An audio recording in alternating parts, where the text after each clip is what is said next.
Ladies and gentlemen of the internet, you found your way to the kingdom of Ventya, where I plan to expand the town I'm building by making a clock tower and all kinds of other progress, because progress is the name of the game on this channel. So if you like what you see, make sure to subscribe. It's free to do, and I upload a new video every 4 to 5 days. And with that said, let's get right into the video. Good folks, it is good to be back, and last episode we built up this apothecary shop and the bakery right here, which means we started making progress on this section of the town. And this right here is the section where I want to focus my efforts in the next few episodes just to get this project finished. But before we get into it, I'd like to show you guys exactly what I did on stream before we get into the traditional intro time-lapse. Last time I did some building over here by the docks. It's a bit obscured by the boat here, but I did add a few dock houses. I think this improves the area a lot. I love how this looks. I had to move over the pumpkin and melon market stalls that were there before, but I did combine them over here, and I got some villagers to move into these stalls. Chat gave me the wonderful idea to put some honey blocks underneath these carpets, so these guys will be staying here and selling us some awesome goods. I didn't quite get to these ones over here because it's a massive pain to move villagers, but they will be coming eventually. I'll do it in between episodes and show you guys. It's going to be epic. But guys, we're not done with the improvements I want to make over here by the docks. In fact, I want to do a little bit more work today in the intro time-lapse, and you know how we do it, so roll the time-lapse.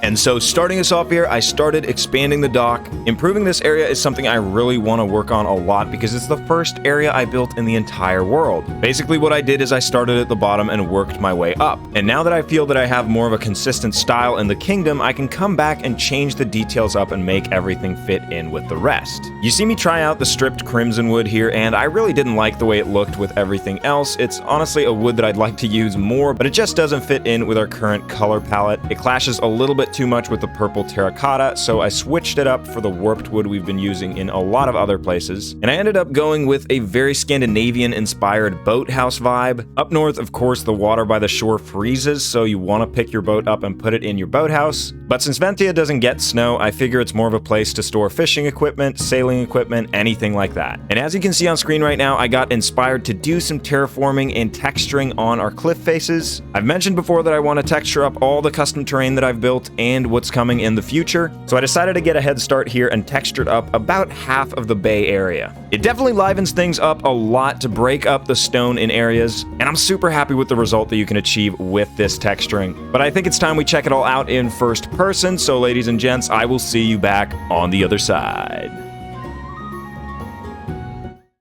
Thank you, me, for that time-lapse, and we are back on the other side here, and as you can see, it's made a ton of difference to do all this texturing. I got all this done right here as well. I think it looks super clean to get these darker areas in with the acacia wood, and I feel like there's a lot more life to this place now that there are some more dock houses. And I mean, this whole project is going to take a whole lot of time to do all this texturing in all areas of the kingdom, but I think it's going to be worth it in the end. I do have about half the bay area right here to complete and texture up with this section here, but I think it makes sense to start down here where I started the whole thing and move my way up the cliffs. That way it'll be a bit easier to track my progress.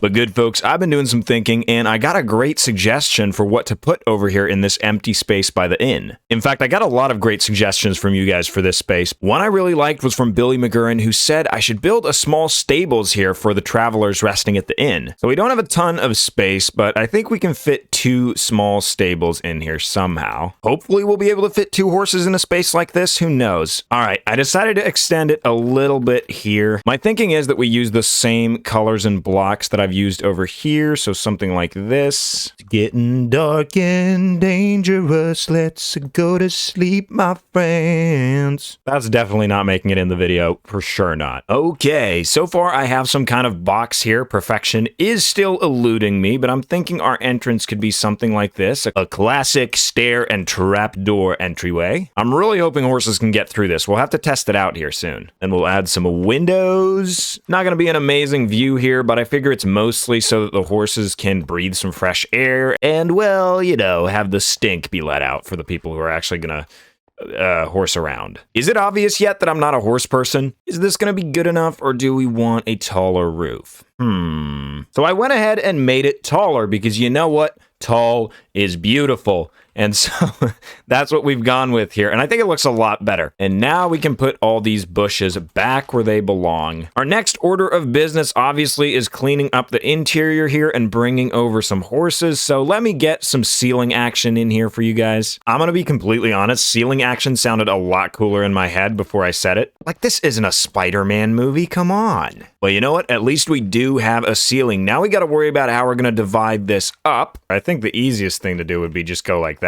I'm not sure if we can actually get working gates in here because I think horses take 2 gates to walk through. Maybe we'll just do something like this and we can have small horses in here if we need to. And the only place we actually have horses in this world is over here in the other stables in the milling village. And I've been slowly but surely breeding these guys up, so there should be a couple extras in here. Aha, yes, right here we've got 2 horsies, so let's grab one of these guys. This guy looks pretty cool. So we'll just ride on over to the stable by the inn while taking in the beautiful scenery. Do you guys see my cape flowing in the wind? I've never felt more epic in my life. Man, this horse is fast. We are getting places. Why do I even bother flying? Speeding on past the house we built on stream, looking good still. That is awesome to see. And here we go. What do you guys think of the new area here? Obviously, we do have some hay right here that the horse can munch on, so I don't think we need to add any in the stables area. And this is the moment of truth. Can we fit through? Yes, indeedy. It's been a big success. Yeah, dude. Horse, you're getting a little close for comfort there, buddy. So now we have a horse over here. If we ever need to get somewhere really, really fast, we'll use you. Have some light, my dude. And while we're over here, I asked you guys a couple episodes ago what we should name the inn. I gave it the temporary name here, but you guys came up with some good names. And I think my favorite was from Luke Pachi, who is a frequent commenter, which is the kind of thing that makes you the champ for sure. Like, appreciate your existence. Hello. But Luke suggested we should call it the Kraken Inn. It's close to the sea. There are always tons of squids swimming around in my bay here, although right now it's mostly a turtle fest, I guess. Wait, why is there a cat running around here? I guess it's because I keep my villagers in this house over here. How's it going, fellas? We're about to give you free reign in an upcoming episode. Oh boy. Wait, no, where'd the kitty go? I gotta find the kitty, gotta tame it. I have found the kitty. There's nowhere to run. No. I can't feed you tropical fish. I gotta find real fish. Okay. That is one stingy cat that doesn't eat tropical fish. Hey, there's our squid. Guys, it's for the greater good, okay? I've acquired fish. I've even acquired a cod's head. Now it's time to find the cat. Come on. I see him. He's over there. Can we sneak up on him? He's coming. He's coming. Please, please. I'm not going to be able to give you the fish through the hitbox. I don't actually have this color of cat, and I think there's an achievement to collect them all. No sudden movements, guys. Come on, please, don't. Yes!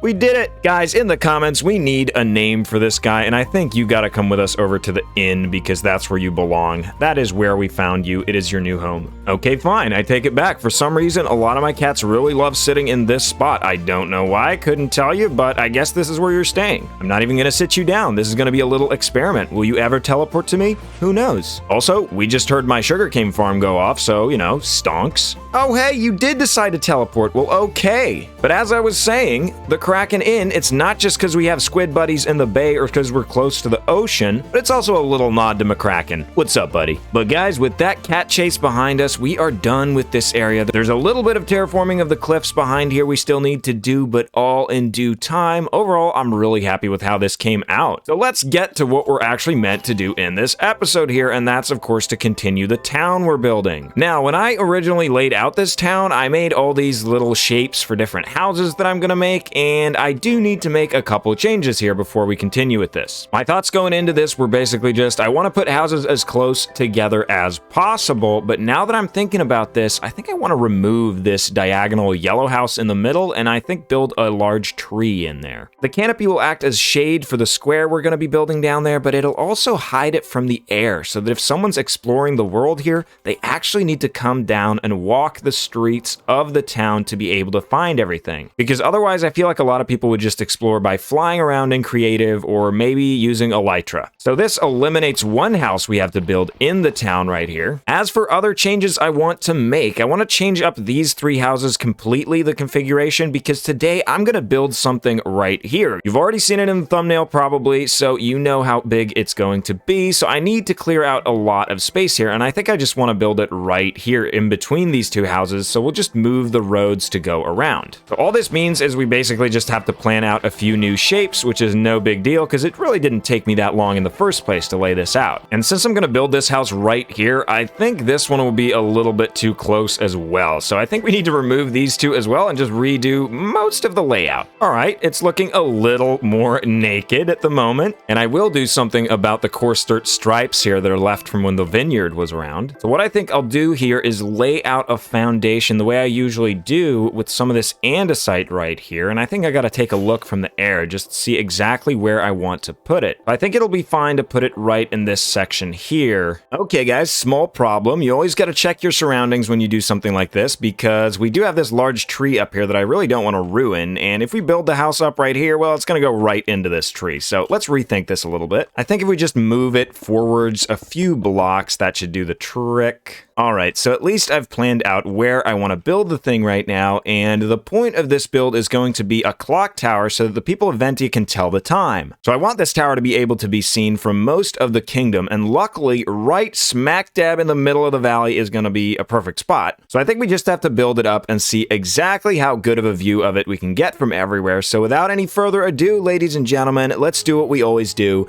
and roll that time lapse. Oh yeah.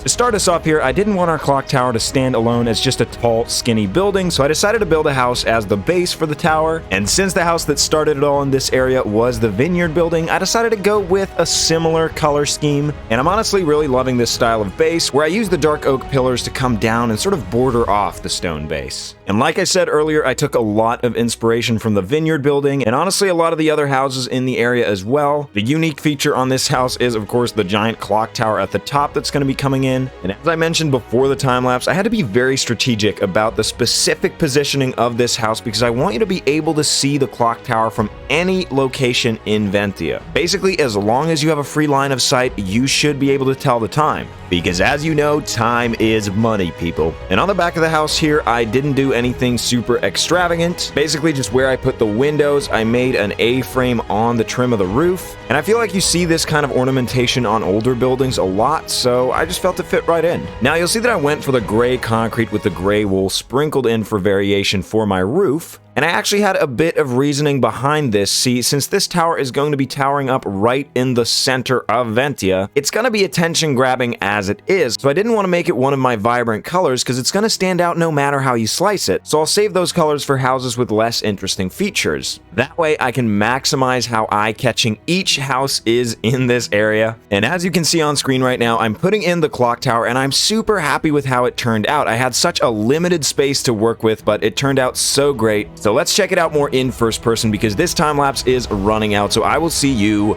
on the other side.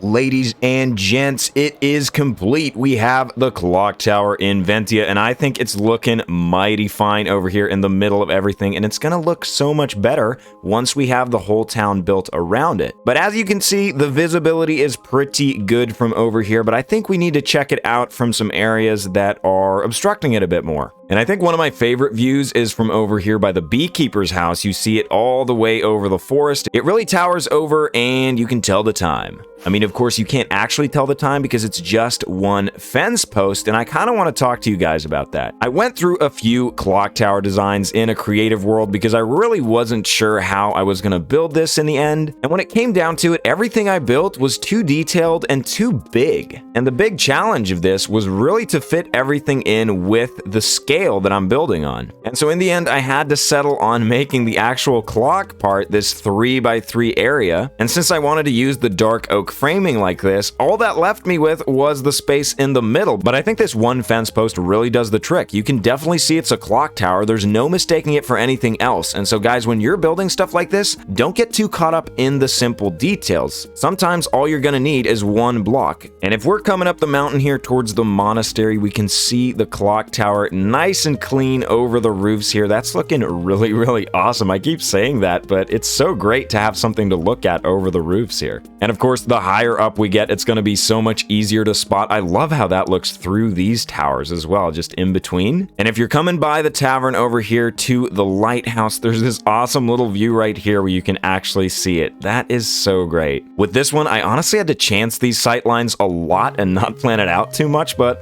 I'm loving that it's working out. Hey, definitely a great addition to the village here. The skyline is looking fantastic. But good folks of the World Wide Web, that's not the only thing I want to add to the village this episode. No. We're way more ambitious than that every time. You know that at this point. In fact, I'd like to tackle another one of these houses. I think I'm going to go for this blue one right here. And personally, I think we have a severe lack of cafes in the world here. I'm going to trigger a lot of people when I say that I personally don't drink coffee in the real world, but I know a lot of people do. And so where are you going to get yourself that daily dose of hot bean water? So I need to get myself a few blocks together, but since the weather is so nice here in Ventya most of the time, I think I'd like to do an outdoor seating area. And so I'm envisioning some kind of house on supports where you could actually sit under it and have some awnings. We're just going to have to try some stuff out, guys. So the way I think I'm going to do this is bring you guys in for the parts that differ from building all these other houses. You've seen me building this style over here tons, so I'm just going to bring you in for these important things. And with these past two houses, what I've done is bordered off the base here with some dark oak, and I think that looks really amazing, but I want to do something different for this house. So the plan is to build some supports that the house is actually going to be standing on, and I think the best bet is to use some stone here. Right, so this is the framework I'm going to be going with, and I feel like some of these walls are going to be filled in, and part of this is going to be indoors, and then we'll have most of this section as the outdoor seating area. Alrighty, so I have the walls in, and this part over here is going to have a wall, so this is where you're going to be ordering your coffees and things, and then all the rest of this area is going to be the seating area, so we need to pretty this place up a little bit, and I think creating some archways with stairs like this is a pretty reliable way to do that. And I want to create some kind of arched ceiling here, and maybe the easiest way to do this is just going to be filling this in like this. Hold on. All right, I think that's looking pretty good, nice and inviting. Let's give this area a little bit of light so we can see what we're doing while we're building over here. So now we need to focus on this area over here. I already made a little entranceway right here, so maybe we can knock this out a little bit and create a bit of an arched doorway. Bloop. And here's how I think we'll do this little barista section interior over here. And I think we can just do something simple like this, make a little window. Yeah, I like that a lot. I think for this section, we'll do something super simple. Just put some barrels in like this, add a shelf like that, maybe add a painting. We want to put the lantern actually on the barrel and not hanging from the shelf. That works out. And we'll put some cups down right here. Maybe some people need to get their drinks. And the final touch we need is, of course, somewhere for the barista here to make the coffee and baked goods. So I think a couple furnaces like this and just a cauldron with, wet socks is really the worst feeling in the world. Of course, we don't want the water here. Guys, don't hold down shift when you're trying to place water in a cauldron. Of course, some water in the cauldron. The final touch I want to add is just a little cake right there, and I think that's going to do the trick for us. I want to actually try replacing this with some polished blackstone bricks. We'll just see how it looks. And before we start putting in the tables and everything here, I kind of want to add some awnings so that we can expand this space a little bit more without making the house too big. And so if we can just do something like this, maybe, I think this will work out. Just do every other one with this warped and every other one with quartz. Yeah, that's a lot more like it. Now, I think this means we can actually expand this out a little bit, and obviously we're going to have to move this house over some, but that's no problem. Let's see what this looks like. Okay, we're definitely getting places. I think we need to actually get the chairs and tables in here, so give me a sec to try some stuff out, and I'll bring you guys back in. Alright guys, I have changed up quite a few things. In fact, I added this pillar in the middle here just so that we could have two archways. And as you can see, all the tables are in. And I used a lot of these blue orchids because they have both the green and the blue, so they match real well with our awnings. And then you can never go wrong with these potted plant designs right here, so I dotted them around quite a bit. And I love the way this looks, and I think it's going to look super awesome when this is all under a tree canopy and when all the other houses are in. But of course, we are missing a pretty substantial part of this house here, the entire house section. And it's going to be pretty similar to a lot of these houses around here, so I say we just kick it into a super fast time lapse. So without any further ado, let's do it. Oh yeah.